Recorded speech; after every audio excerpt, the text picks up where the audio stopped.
యేసుక్రీస్తు పరిశుద్ధమైన నామములో ఎవ్రీడే విత్ జీసస్ అనే కార్యక్రమాన్ని వీక్షిస్తున్న మా క్రైస్తవ కుటుంబాలందరికీ మా హృదయపూర్వక ధన్యవాదాలు. మరొక లేఖన భాగాన్ని ఉదయకాల సమయంలో ధ్యానం చేసుకోవడానికి ప్రభు మనకిచ్చిన గొప్ప ఆధిక్యతను బట్టి దేవుని నామానికి మహిమ కలుగుగాక. ప్రత్యేకంగా ఆదికాండము 41వ అధ్యాయం 39వ వచనం బైబిల్ ఉంటే తెరిచి ధ్యానం చేయడానికి ఇష్టపడదాం. ఆదికాండం 41వ అధ్యాయం 39వ వచనం. మరియు ఫరో, దేవుడు ఇదంతయో నీకు తెలియపరచను గనుక నీ వలె వివేక జ్ఞానం గలవారెవరునూ లేరు. చూడండి ఆ మాట, నీ వలె వివేక జ్ఞానం గలవారెవరునూ లేరు. నీ బట్టే లేదా నీ దేవుడే గొప్పవాడు. నీ వంటి వివేక జ్ఞానం గలవారు ఎవరు లేరు. నీ దేవుడు నీకు ఈ జ్ఞానాన్ని ఇచ్చాడు. ఫరో యోసేపుతో చెప్తున్నాడు. ఈరోజు ఈ మాటను మనం అర్థం చేసుకోవడానికి ప్రయత్నిద్దాం ప్రియులారా. ఈరోజు నీవున్న ఉద్యోగంలో, నీవున్న కాలేజ్లో, నువ్వున్న సెక్టార్లో, నువ్వున్న ఏరియాస్లో నీ బట్టి ప్రభు మహిమపరచబడుతున్నారా? నీ బట్టి ప్రభు గణపరచబడుతున్నాడా?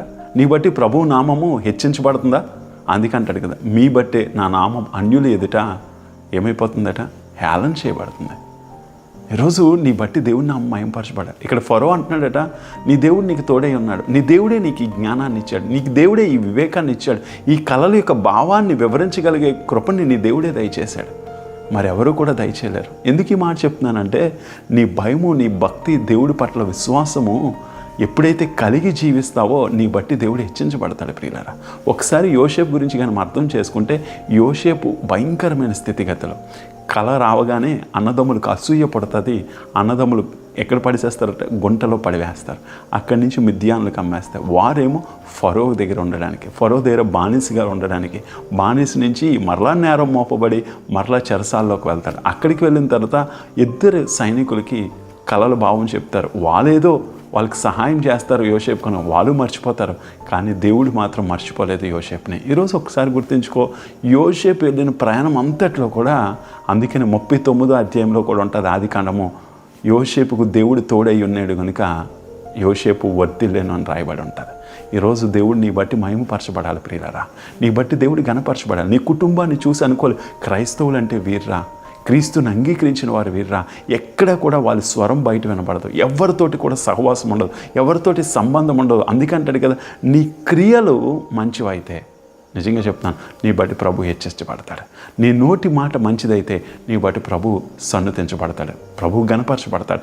ఈరోజు అక్కడ అదే రాయబడుతుంది. చూడండి ఏమని రాస్తున్నాడట, మరియు ఫరో, దేవుడి ఇదంతయు నీకు తెలియపరిచాను కనుక, దేవుడే నీకు తెలియపరిచాడు. నీ దేవుడు గొప్పోడయ్యా. ఈరోజు నీ బట్టి కూడా దేవుడు మహిమపరచబడాలి ప్రియులారా.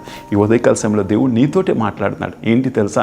నీ బట్టి దేవుడు మహిమపరచబడాలి, నీ బట్టి దేవుడు గణపరచబడాలి, నీ బట్టి దేవుడు హెచ్చించబడాలి ప్రియులారా. అందుకనే ఈరోజు నువ్వు ఎప్పుడైతే దేవుని కొరకు ఉపయోగపడతావో, దేవుని కొరకు బ్రతుకుతావో, దేవుడు తప్పనిసరిగా నేను హెచ్చించడానికి ఇష్టపడతాను. ఈ ఉదయకాల సమయంలో నీ కుటుంబాన్ని బట్టి ప్రభా నువ్వు గణపరచబడితే చాలు అని ఎప్పుడైతే అనుకుంటావో, దేవుడు నిన్ను, నీ కుటుంబాన్ని దీవించడానికి ఇష్టపడతాడు. కళ్ళు మూసుకుందాం, ప్రార్థన చేద్దాం. మా తండ్రి, మా ప్రభా, నిజంగా యోసేపు గురించి ఫరో చెప్తున్న స్టేట్మెంట్, నీ దేవుడే ఇదంతయో నీకు తెలియపరిచాడు. నీ వంటి వివేక జ్ఞానం గలవారు ఎవరూ లేరు అంటున్నావు. అవును ప్రభా, మా దేవుని బట్టి ఉద్యోగంలో ఉన్నాం, మా దేవుని బట్టి స్థాయిలో ఉన్నాం అని మా బట్టి కూడా నువ్వు మహిమపరచబడలాగిన సాయం చేసే. ఈ కార్యక్రమాన్ని చూస్తున్న కుటుంబాలను ఎత్తుపట్టుకుంటున్నాం.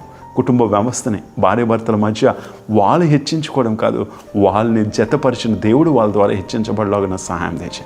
కుటుంబాలు బట్టి, పిల్లలు బట్టి నువ్వే హెచ్చించబడదువుగా కనప్పుకుంటూ యేసుక్రీస్తు సర్వశక్తి కలిగిన నామంలో అడిగి వేడుకొంచున్నాము తండ్రి. ఆమేన్. God bless you. దేవుడు మనందరినీ దీవించును గాక.